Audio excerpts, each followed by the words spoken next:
Thank you for joining Brad Nickason and myself, Nancy Furness, for this episode of We've Got Issues.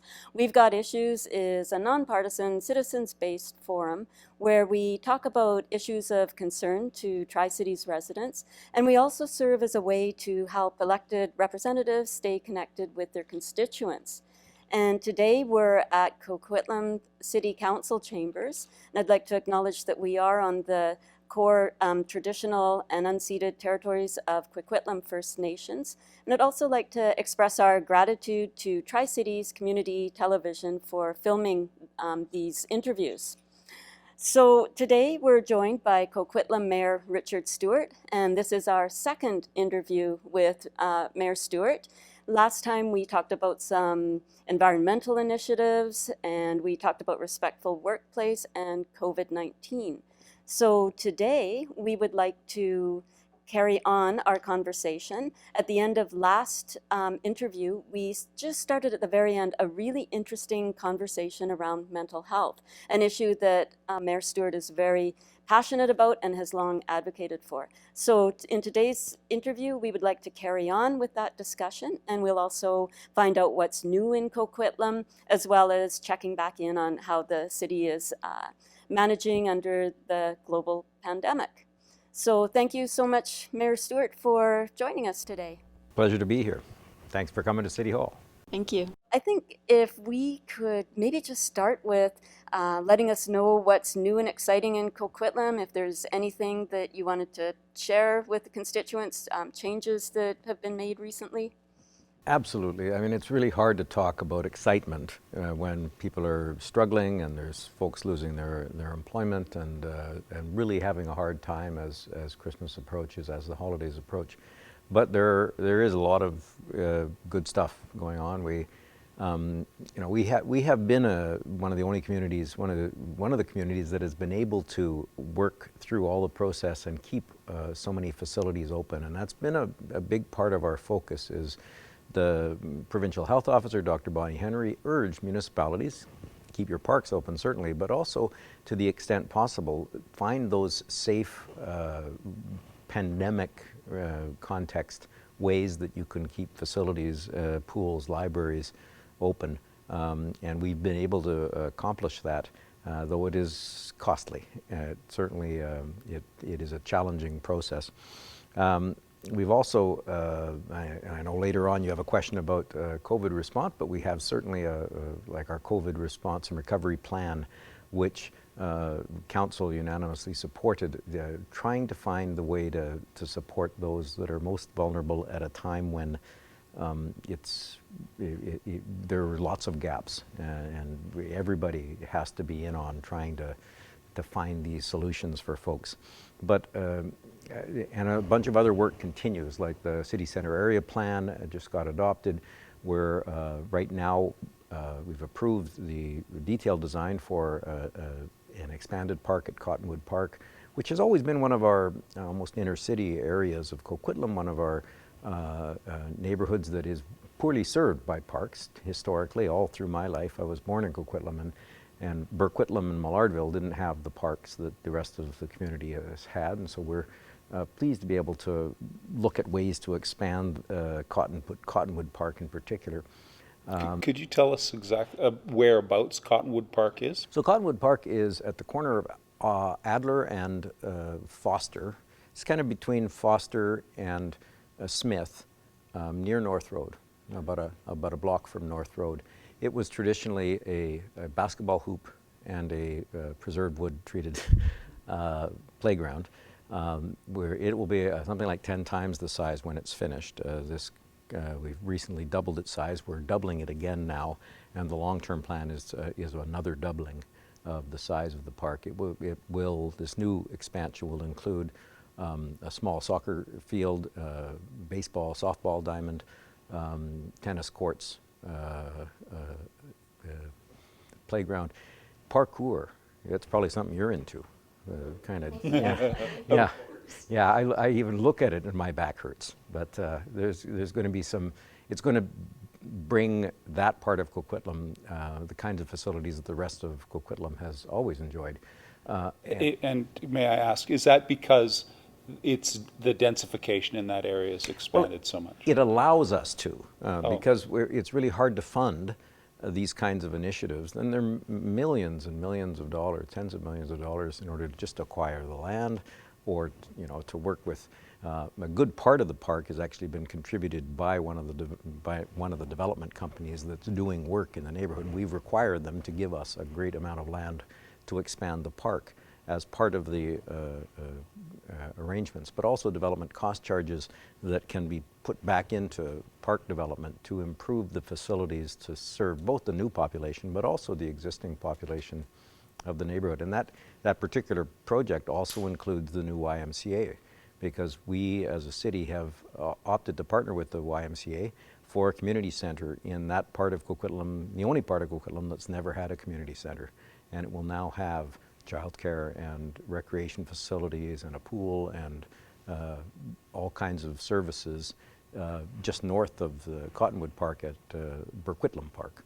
So it's really exciting for that neighborhood. It's something they've been clamoring for well, certainly all the time I've been elected, and for years before that, because those two communities, Mallardville and Coquitlam, have always been underserved.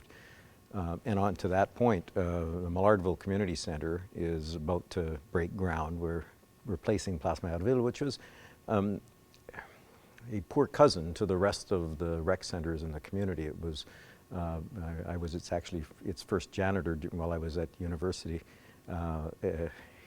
And you could tell it was just built to a lower standard. It was a federal government program that managed to get a building built in our Francophone community called Place Maillardville. And to replace it now, because it's at the end of its life, it's too short for a rec center to be at the end of its life, but it's a wood frame drywall building. They don't do rec centers that way. And the new one will be built to a much higher standard.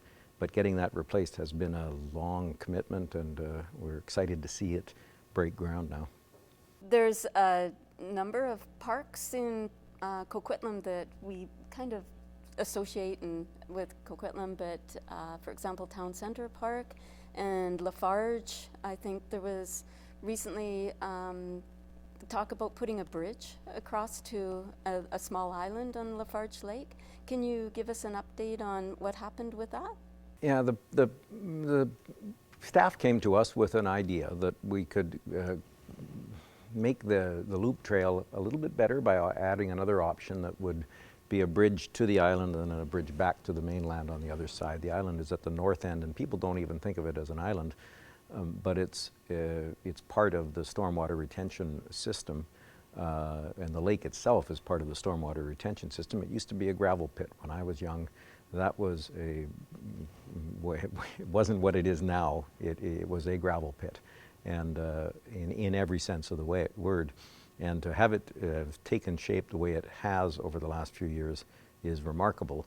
But the island itself is almost a wildlife preserve, because humans can't get on it and coyotes can't get on it, for example. Well, I guess they can swim. But to be able to protect the island from human traffic, council voted against the bridges. We just said, no, we'll leave the island the way it is. And there was lots of public that felt that way as well, and we heard from many people.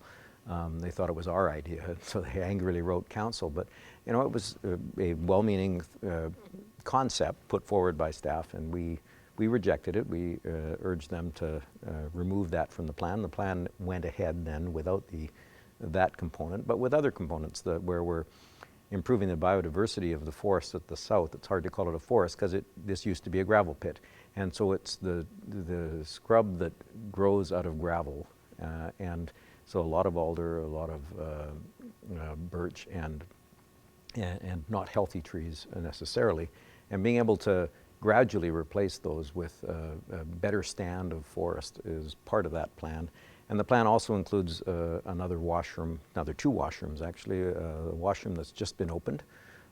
It's a washroom servery, a concession stand at the northeast corner near the amphitheater, and another one will be on the southwest corner near the Evergreen Cultural Center to allow, there are lots of people that use that park, and we hear from many of them, particularly persons older than me, perhaps, that that's a long route around the lake for someone who might need a washroom more often. And so these are going to be welcome additions to the park. That's a pretty special park now. That would help a lot with the festivals and things as well. Exactly. That are going on there. Well, even when we can return to Lights at the Lake, we had to cancel this year's Lights at the Lake, of course, because of the pandemic. But when we return to that, that's thousands of people, a lot of children that will grab a hot chocolate and then halfway around the lake, do what children need to do about halfway around the lake after they've had a hot chocolate. Mm-hmm. And there's no place to do that. So being able to add those washroom facilities will make an excellent outdoor space a little bit more accessible to a wider range of people for longer periods of time. Right. And you mentioned that Lights at the Lake is canceled this year, of course, because of COVID. And it sounds like you're planning, hopefully, fingers crossed, that it'll be back next year? If it's entirely up to me, it will be back. It will be up to the provincial rules, the health authorities that make the decisions related to pandemic response and infectious disease response. But I am hopeful that with the advent of immunization, with the advent of vaccines for this particular for coronavirus, we can get to a point where we return to a sense of normalcy. I don't know that we'll ever get back to what we had before, completely normal, but I'm hopeful. And certainly we are planning that whenever it's possible, the Lights at the Lake, which is one of our most enjoyable and popular public attractions, will bring people on SkyTrain to Coquitlam to see these, mostly residents, granted, but a whole lot of people from other parts of the Lower Mainland come in to see this. I'm a little bit interested in the process that brought you to that decision to not have it, because from what I understand, some of the other light displays in the Lower Mainland chose to go ahead as if they would actually be able to put on that presentation. This, of course, in Coquitlam is a free event, which is, I think, welcomed by many, many families. Again, like you said, around the Lower Mainland, it's what brought them here. But how did council come to that decision? Like, well, how did that happen? Council didn't. The decisions that we make, and I'm adamant about this, public health decisions are made by public health officials.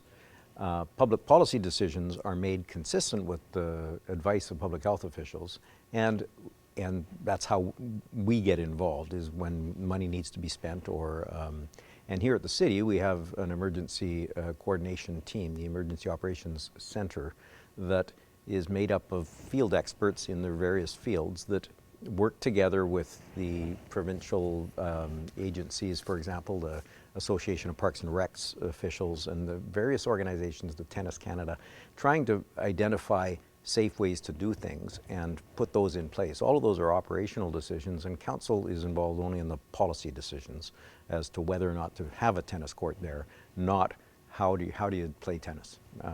So in the course of coming to a conclusion like this, we read the provincial health orders, and one of the orders came out and said no events. Okay, so here's what defines an event. Let's look at this. Is Lights at Lafarge an event? By all measures, that's an event. So we have to cancel Lights at Lafarge. Now, how do we manage controlled access, for example? Those other places are not running events. It's a controlled access venue where they can actually say, okay, we'll let one person out and one person can go in. So it's 50 people at a time or whatever. They can control access because it's always been a gated event. Lafarge Lake can't be gated. It simply can't be gated if we're going to have it available to the public during the day, which, so our choice was fence the whole thing and then allow one entrance and exit and allow a limited number of people to do that loop. I think the result would have been, it just wouldn't have been satisfactory. It certainly would have affected the rest of the use of the park. And so our decision was, okay, well, we'll have some lights throughout the park, not just at the lake. We'll spread them out so that people that want to come by and walk through the park will still get that seasonal light display, that they'll still enjoy it, and it will be well lit and comfortable at night, but it can't be an event, and it can't be the kind of display that would attract, you know, we're going to get a week of rain now, and then we're going to get one clear night. And everyone's going to want, well, now let's go to the lake, and 10,000 people will show up at the lake, and we don't have the capacity to stop them at 100. Yeah. So in a sense, it's a safety issue. It's all about safety. It's making sure that we can continue with something and keep our parks open, but make sure that what we do is safe and that it is in lockstep with the advice of the Provincial Health Officer. Just one little tiny follow-up on that was that a decision that was made at the council level, or is it a department type decision? How this typically works is the Emergency Operations Center team comes up with a recommendation and council ratifies it. And in this case, council ratified it without question. And I can't even envision a moment where council would substitute our wisdom for the wisdom of the experts. That's interesting, and it's a nice insight into that process. If you don't mind, I'd like to just move things off into a little tiny bit of a different direction. You are familiar with me, you know, and Nancy, you know that we're both very interested in environmental issues. And right now, we've noticed some activity on Facebook where there's that concerns the TMX pipeline that's going through Colony Farms. And that's being constructed on Colony Farms. Yeah. Constructed on Colony Farms. Thank you for that. For correcting me on that. Feel free to do that whenever you want. Yeah, well, it is a subtle difference, but it is significant that, yeah, Colony Farms, they need someplace to stage and weld the pipe together, and ultimately that pipe will be underneath the river, and nothing will remain in Colony Farm. That doesn't eliminate the concern, and I have a concern, but... And I think our concerns are to habitat. I think habitat and public access using parkland for industrial purposes. I think there's a number of serious concerns around it. And I believe they've already been granted a 2-year permit, Trans Mountain, to go in there. So we're kind of wondering if you'd like to comment on that. Yeah, it's one of those no-win. Local government doesn't have any authority to block a pipeline. In fact, as the province has discovered, the province doesn't have any authority to block an interprovincial pipeline. They can regulate pipelines that are only in BC, and that's Fortis BC's pipeline down Como Lake is a provincial body. The BC Utilities Commission regulated that. But the corresponding body at the federal level used to be the National Energy Board. It's now the Canadian Energy Regulator, because you got to change the name every decade. It's responsible for determining whether a pipeline will be built and allowing it to be built. And they have the power to take over private property. So TMX had indicated that they were going to apply for a right of entry onto the park. They had previously committed not to. Back when it was Kinder Morgan, we had expressed our resistance to that. And they said, fine, we'll use the rail siding. There's a rail siding that goes there, and it's quite a sharp turn at the end, but they could make it work. The decision was subsequently made to make the wall of the pipe thicker underneath the river for seismic reasons. And so I absolutely support, thicker wall if seismic necessity is there. But that means it doesn't bend as much. So now, the only way to get that built is to have, because you have to assemble that whole length of pipe that's going underneath the river, has to be assembled on land adjacent to it and then pushed through all at once. So in order to do that, the only alignment that they could use was kind of diagonally across the old field portion of the western edge of Colony Farm. And I had expressed, and others had expressed, concern over the old field values of that field.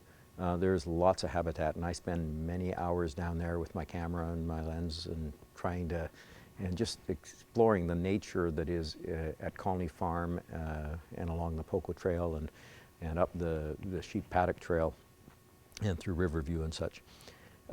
So a number of us had expressed our concerns, but the right of entry that they were applying for simply would give them, if the Canadian Energy Regulator had ruled, yes, you can build the pipe on the park, then that's it. We don't have any control over it. So I'm aware that Metro Vancouver sat down with them and worked out, negotiated some limits and some environmental protections and some the payment of rent for the site and the payment of amenity for improving the park after they're done, and the requirement that they reinstate the park to what it was before. Now, recognizing you can't, because Oldfield is called Oldfield because it's an old field, not a brand new field. And so I'm still challenged by it. I disagree with it, but I'm left with, it was going to get built using the park to assemble it, whether we agreed or not. And so this way, at least the park gets improved after they've left, and we can regulate to some degree at least what they do when they're there.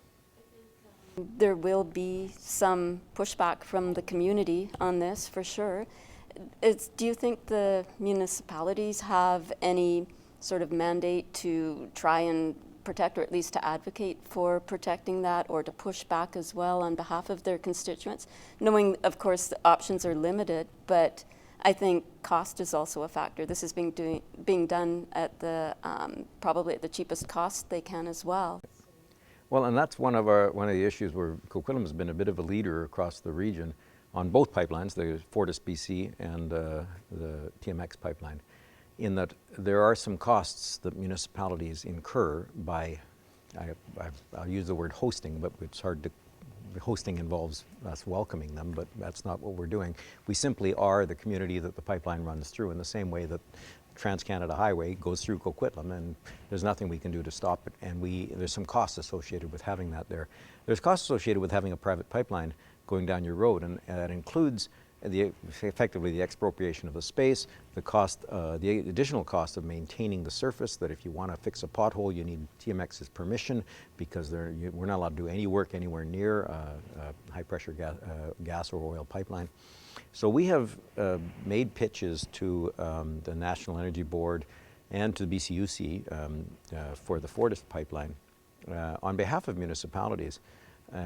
We actually just recently got a judgment, or rather a decision of the BC Supreme Court of Appeal, that we can appeal the decision of the BC Utilities Commission related to the Fortis pipeline, for example. Fortis had decided to abandon the old pipeline underground, and we appealed, and they said BCUC denied our appeal, and so we went to court, and we've been granted the right to appeal in court over the substantial issues associated with whether municipalities have some say. And we were joined in that appeal by the Union of BC Municipalities. So municipalities across the province have a stake in what happens with pipelines going through your community.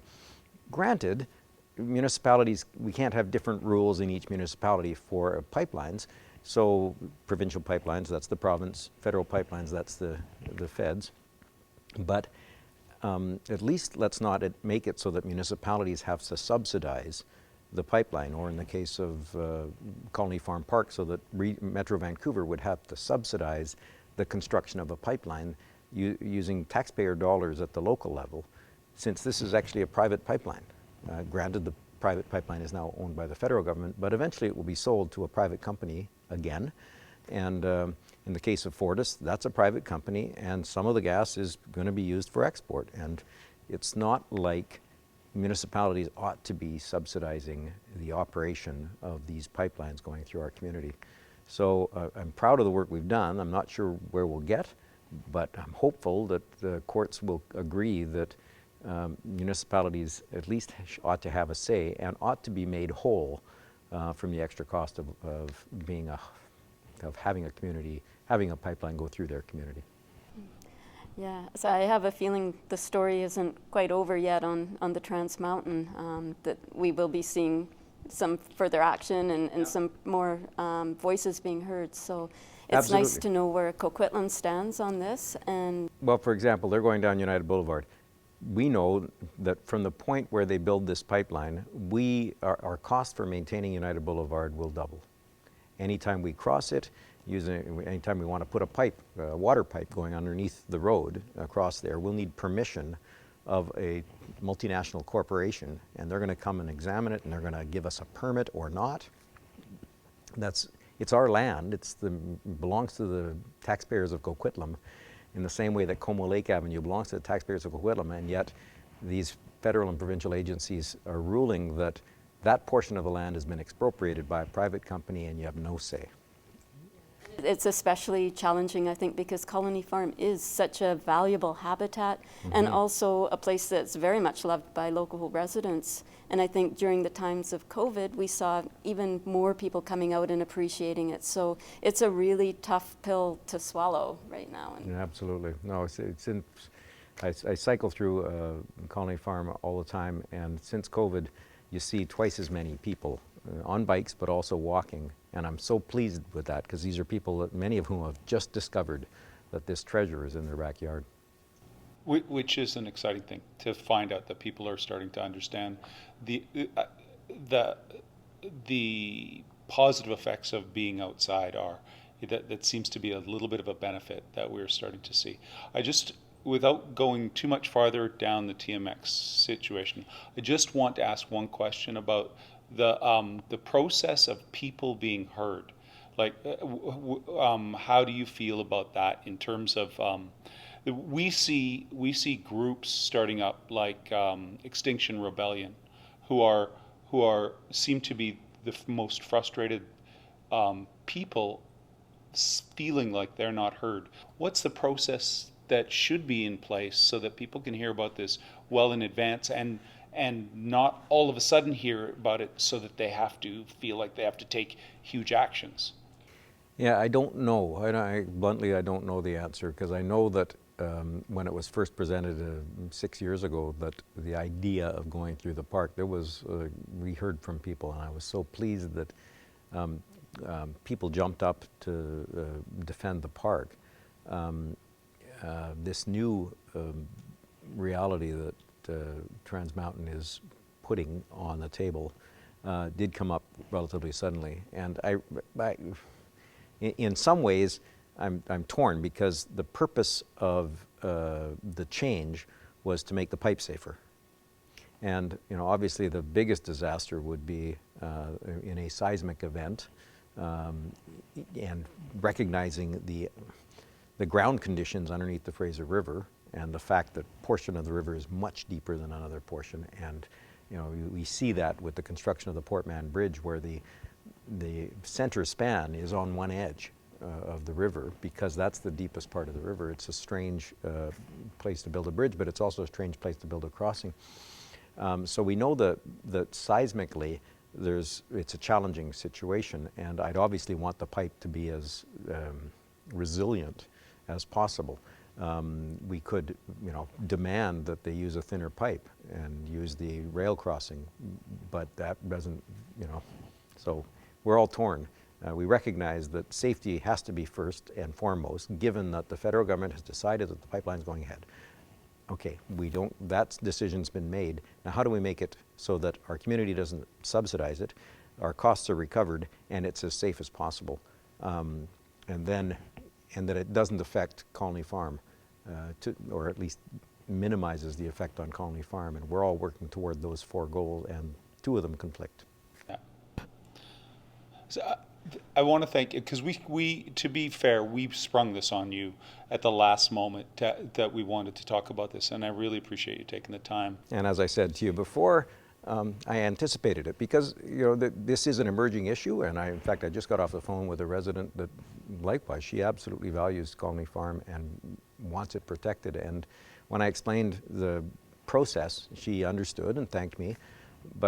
So it's good that we're able to explain how a decision like that at Metro Vancouver would get made. You're boxed into a corner and you're trying to minimize the harm and make it as so that you're left with a bunch of unpalatable choices, and you're trying to choose the least unpalatable. And I guess now we could maybe move on and just kind of circle back to how things are going, coping with COVID, and were there any lessons learned? We're well into our second wave now, mid-December. Yeah, it's and people are getting tired of it, and I truly want to respect and thank the residents that are complying to the best they can. There are some that are protesting or they're using conspiracy theories or all kinds of other reasons for not complying, but that's a very small minority. I think most of our residents are doing what they can to manage their way and follow the instructions of the experts, because these folks, you know, they've fought Ebola.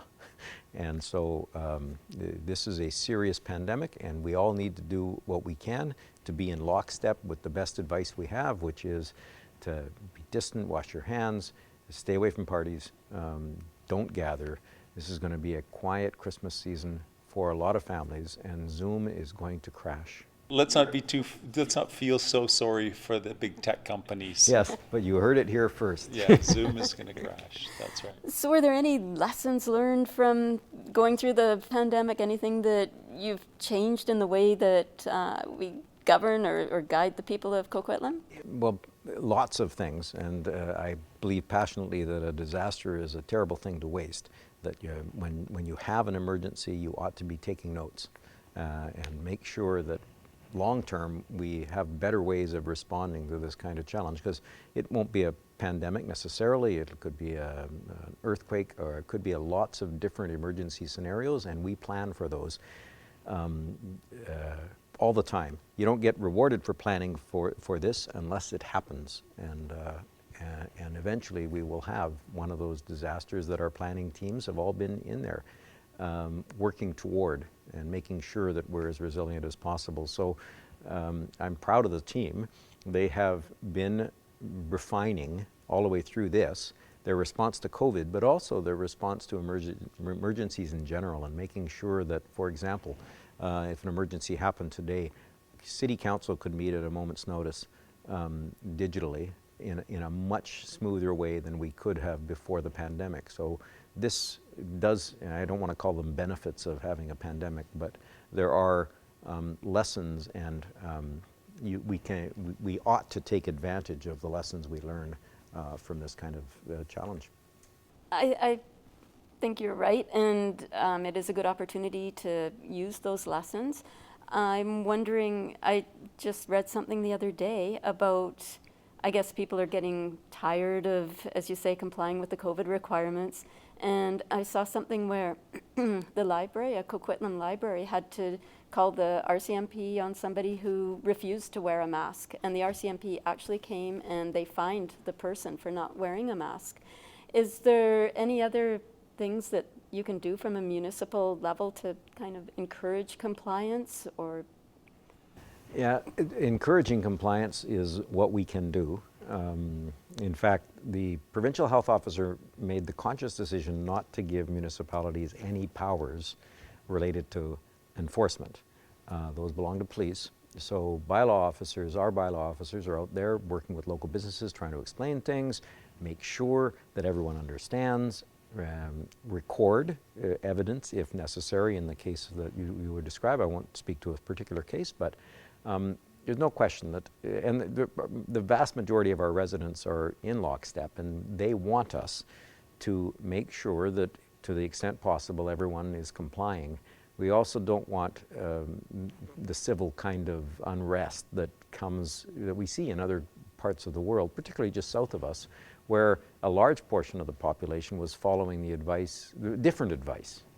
And thank goodness we have in Canada, all of the provincial governments are deferring to their health experts. The federal government is deferring to their health expert, and that's how it should always be. That my job isn't to design the pipe that goes underneath our road, or design the road or the traffic signals. My job is to take the advice of the experts we hire, and if we don't have confidence in them, to get different experts. And in the case that we have here in British Columbia, we have an expert that I think everyone's comfortable and confident with, and a team at BC Centre for Disease Control that I think is doing an amazing job. We need to follow their advice, and if everyone does that, life will be better until the immunization program rolls out in such a way that COVID is past us and we can refer to 2020 and 2021 in the past tense. I want to ask you a question about, because there are those influencers or influences within our society that are going, oh, this that are pushing conspiracy theories and that. My question to you is, where do you think that's coming from? Like, what's causing that? I don't know, but I'll tell you right now, the advice we hear is to wear a mask, and I intend to. And everywhere I go, we have to, and we all have to do that, is we have to demonstrate compliance. We recognize that some of it comes out of fear and ignorance, and their entire world has changed. And I haven't seen Grandma in forever. And then they see an article headline that suggests there's a reason why, and it doesn't have to be this way. And so they'll read the article. And there's a link at the bottom of the article to another article. And you end up down a rabbit hole of, and they're all linked. In the social media era, after you've read something in a certain vein, the internet suggests something else that's like that, because that's how the internet works. It's what you're interested in. Yeah, and so if you go on Facebook and look up golf vacations, even if you're not a golfer, all the ads will be golf vacations. If your search was about conspiracy theories about COVID, everything that you get fed for months will be about that. And you'll end up with people that are rational and intelligent human beings that get roped in by a slick-looking presentation. There's even one almost cult that is trying to manipulate public opinion related to this, and doing it under the guise of journalism. And it's really hard to explain to people that actually you have to look. Now you've got, we used to be able to rely on journalism, and we still can on our local newspaper, but there's so much of journalism is now tainted by, and made so that the public can no longer just simply say, well, it's a newspaper, it must be true, the 6 o'clock news must be true. It doesn't have to be anymore. And once you're a viewer of a particular news station, that suggests that that's the kind of news you want to hear. And if that news station is providing falsehoods or conspiracy theories, then you're going to see a lot more of that on your internet feed.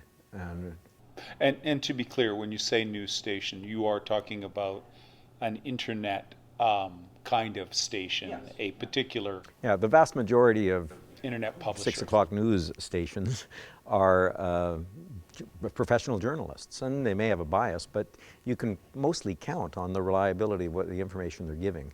There may be a slant, there may be inflammatory language used sometimes, but at least you know that the information is probably true or based on the truth.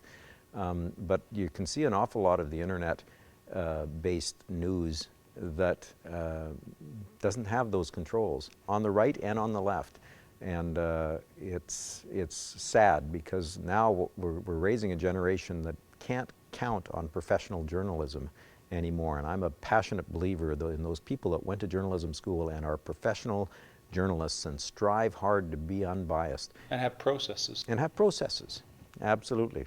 Right. And so I guess, to bring this back to specifically COVID and knowing what to believe, I think that's where Dr. Bonnie Henry comes in, because she's a scientist and she's studied this all of her life. And she's trusted. She has that reputation. And I think maybe now is a good time just to confirm that we're not conspiracy theorists, that we do wear our masks before and after the interview. I wear mine on my wrist so I don't forget it. That's so I carry it where not a bad idea.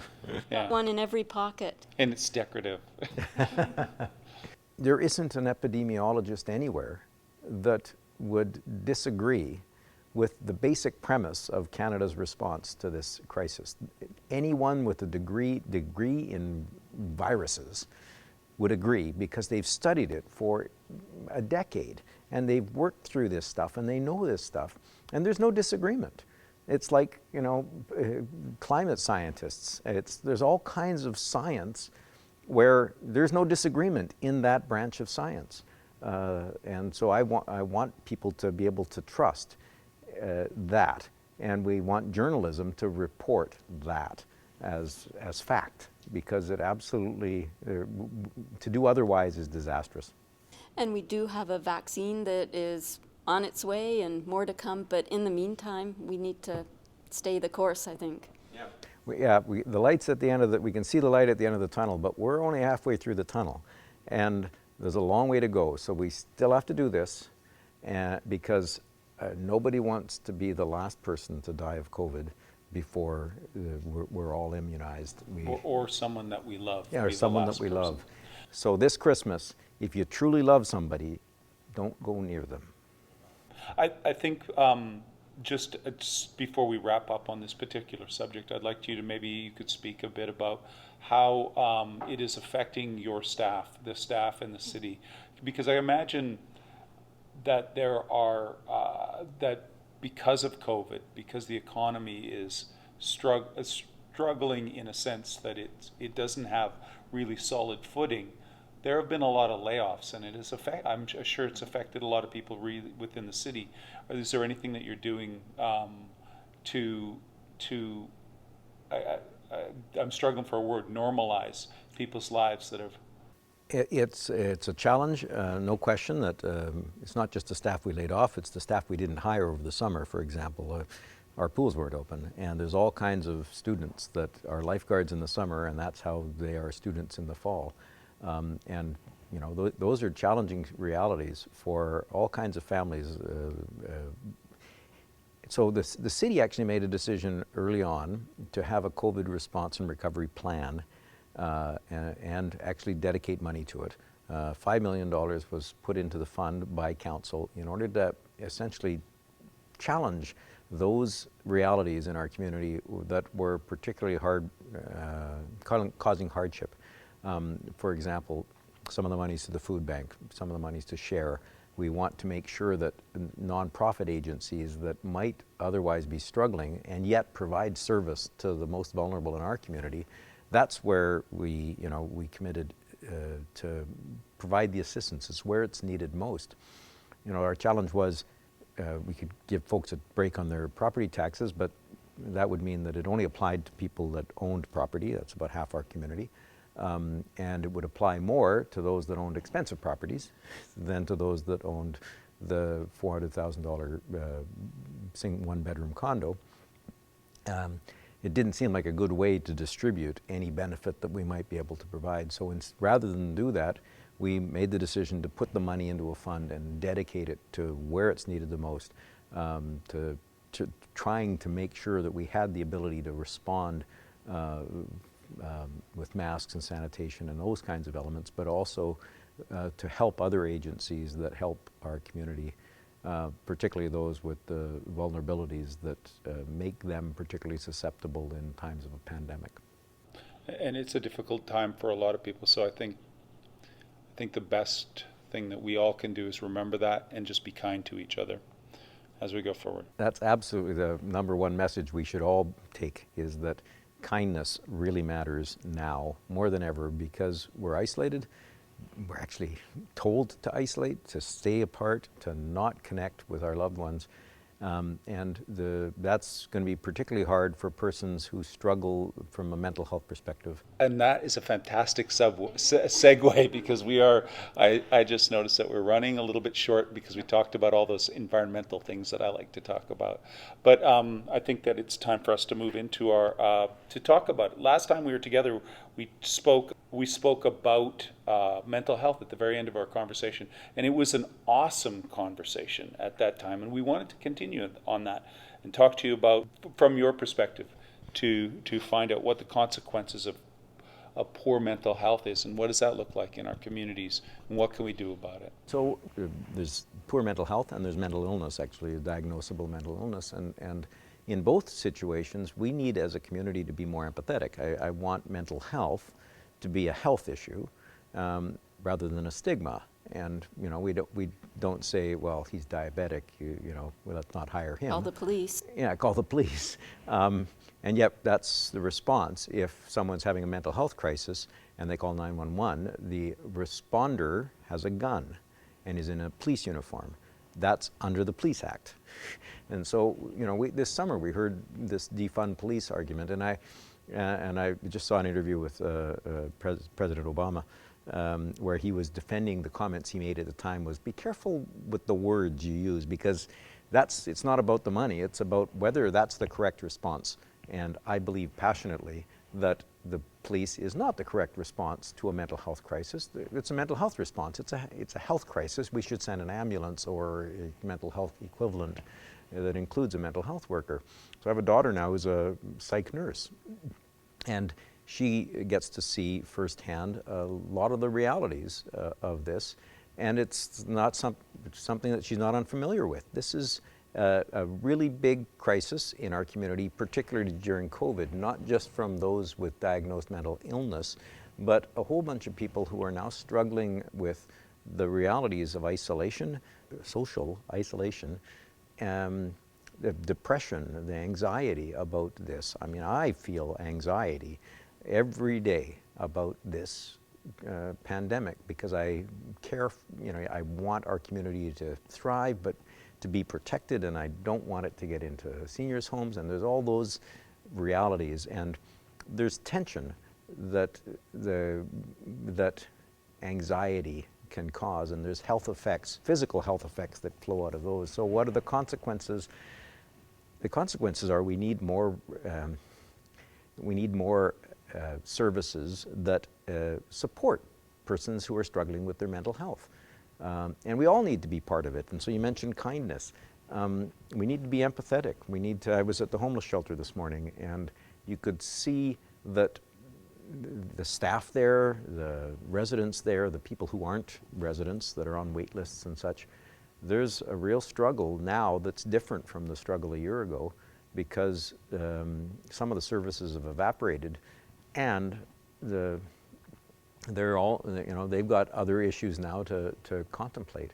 So mental health, I rode my bike through Riverview Hospital a couple of days ago, and stopped in front of Center Lawn, East Lawn and Center Lawn. There are two buildings that are empty. They're heated, the lights are on, but they've been empty for a few years. And we want them repurposed. We want at least one of them repurposed for the treatment of mental health and addiction, so that we can support folks who are struggling. We want more community support for those with mental health concerns. And we really want society to embrace mental health as a really important part of our health.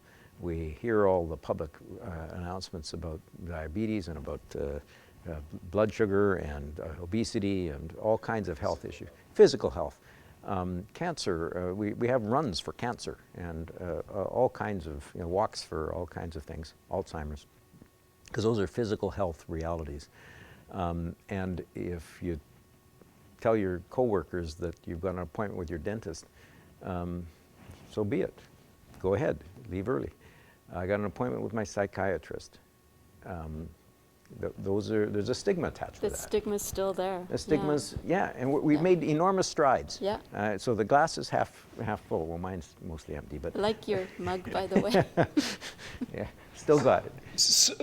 So we're in a place where over the last, say, dozen years, we have seen slowly this recognition of mental health awareness rise up, and I think the stigma is slowly being removed. But on a government level, from a government level, and in this case I'm asking you municipally, what can we do, working together with our municipal governments, to bring awareness even higher and to change the situation where we have where we can make sure that people are starting to get what they need? Yeah, I don't have all the answers, but I know the size of the question. The question is enormous. You're right, we need to advance continued improvements in the way we don't stigmatize our society, those people who suffer from mental illness, that we approach mental illness and addictions without stigma. to the extent possible, and that's going to take a generational change. But we're partway down that path. We hear more and more people advocating for them, stepping up and saying, look, I've got mental illness or I've got... I think that's huge. People talking about their own experiences and sharing them openly, and then other people seeing that it's pervasive, it's everywhere. We've all been affected either directly or indirectly at some point, I think, by mental health issues. Well, when my daughter first went public with her own challenges, her friends could now understand, and I think that's all part of it, is trying to put a face on this, that this isn't that person on the corner who's behaving in a bizarre way from our perspective. It's why you cancel out at the last minute, why you change your plans. And exactly, why you're not taking the call. I just missed the call. You're not taking the call and you're canceling out from your friends, and you're just unable to go because of the struggle that you're having, and you lose friends, and you lose your circle, and that's a vicious circle. The goal here is to make sure that we support people with mental health challenges and with mental illness, and that we make it so that their lives can be improved, because we're better at it than we were. And as a society, that's, I think, our responsibility. I think one thing you mentioned last time, and it really kind of hit home to me, is when somebody calls for an emergency, a mental health emergency, it's the police that shows up, the person in the uniform carrying the gun, and the ambulance has to stay behind. And that must be truly terrifying, and also contributing, not sort of de-escalating the situation in any way. Is there any way that the municipalities have say in that, where you could have somebody accompanying? And we're trying, and so we've asked repeatedly the Fraser Health Authority to contemplate a Car 51 kind of model. And there's one in Surrey, there's one in Vancouver. Those models exist, where there's a psych nurse and the police officers, but the police officers plain clothes and just there to make sure the safety of the situation. Because I've had it at my own house, where the police show up to a mental health call, and it's disconcerting, to say the least. I'm being polite, but I watched the police do their job, and de-escalation was first and foremost. They've been trained to some degree, but they don't have degrees in psych nursing. They're not psych professionals or psychiatric professionals. We can all get there, I think, and we just need. So we're asking Fraser Health to fund that program, and let's do it regionally if we can. Let's get Maple Ridge, Pitt Meadows, Burnaby, New Westminster. Let's get everybody together and make it so that every shift, 24/7, there's a car out there that can respond to those calls. Police ask for that, because when they hear the call for defunding, what they hear is, what you really mean is, please take that away from us, because we can't do the wellness checks. It's not, the gun doesn't help when you're doing a wellness check, or you're showing up to a mental health crisis and someone is panic-stricken or has an anxiety attack, and they haven't talked to a police officer since the last time they got a ticket. And this is not a good situation. We can do better than that, and we're trying. I think I'd like to also, we are running very short of time at this point. And again, it's because of me and my TMX thing.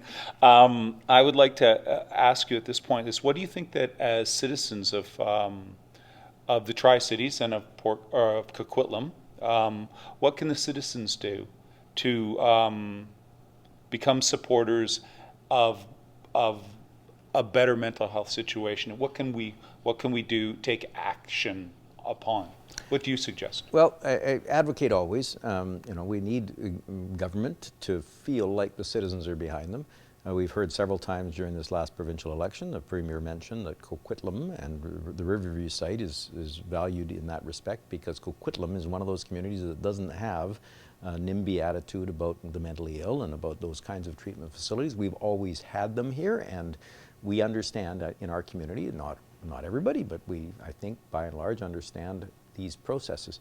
So we need the public to support the idea that mental illness is an illness, in the same way that diabetes or a tooth cavity is just a medical condition. And having understood that, then embrace it, and let's all move together toward a new reality where everybody that needs help, whether it's a physical condition or a mental health, gets it, and that we always strive to open our own eyes so that we look at buildings now to make sure that, okay, where can the wheelchair roll? Well, that wasn't, 50 years ago, that was not the case, and that one step was the barrier that someone in a wheelchair couldn't get into a restaurant because it was one step, and it wasn't even needed. So most of these changes are attitudinal changes, and then they become government changes because the public is leading government in a direction. And I know that the current government, I've talked to them, and we've advocated for Riverview, and we're now sending a letter to Minister Eby about, because he's now in charge of BC Housing. We want Riverview to really embrace the needs of the mentally ill and addicted population, and let's get some treatment going. Thank you so much for all of that, and I think our time is almost up here, but do you have any reflections on the 2020 or any hopes that you'd like to share with constituents for 2021? I want us all to just be kind, to contemplate the other's reality, that the little restaurant owner that is trying to stay alive until we come out of this tunnel, to be kind. And okay, so the order got missed, or it's taking too long. Let's all just take a breath and work together. We're all in this together, and when we get out of this tunnel, we need to be good friends. We need to have improved, because we're not going to be the same people that went into the tunnel. We're going to come out of it as different people, and let's make it as better people. Okay, thank you. That's fantastic. I'd like to take it. We've run out of time. I'd like to take this opportunity to thank you again, once again, for giving us your time, filling us in on what's going on in the community, and even speaking about some of those things that were a little bit unexpected. That brings us to a close here on We've Got Issues again for our second version with Mayor Richard Stewart. We are a small program that's intended to have these kind of conversations so that we understand what's going on in our community, how the decisions are being made, and it gives us an opportunity to get insights that we normally as regular citizens wouldn't have into what the process is in how decisions are made. So we'd also like to take this time to thank Tri-City Community TV. I'd like to thank Nancy for being here with me, Brad Nickason, and thank you again, Richard Stewart, Mayor of Coquitlam. My pleasure. Thank you. Thank you.